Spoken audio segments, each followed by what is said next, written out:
selber gerade Hab ich gesehen, ja. Da geht's jetzt weitergemacht.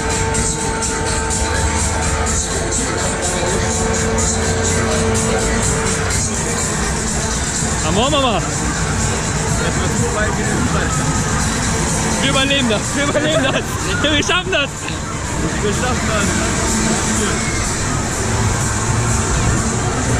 Wie heißt das Fahrgeschäft nochmal? Wie heißt das Fahrgeschäft nochmal? Geil! Alles ganz einfach. Ich glaube, wenn tatsächlich in Finnland heißt es genauso. Man ist auch raus. Italienische Kreativität. Hui! Oh, Türme, Airborne. Spinning Coaster.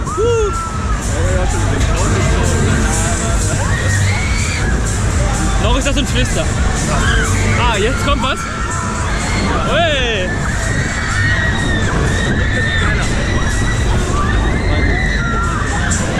Auf jeden Fall sehr smooth. Ja, das sieht doch schön aus bei den Dingern. Ah. Oh, der war gut. Oh, du verlierst die Orientierung. Ja, genau. Ah.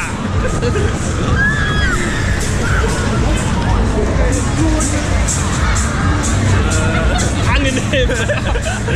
Wie war das nochmal? Und jetzt so runterkotzen.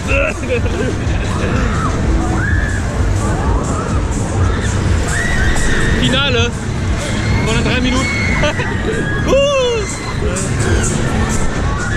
Jetzt ist das wieder gut. Ah. Oh.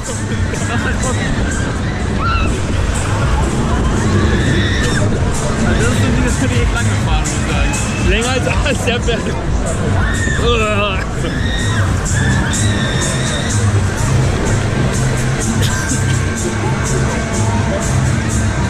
Nur hier, an Schultern tut das irgendwie weh. Ja. Oder bin ich sowieso empfindlich?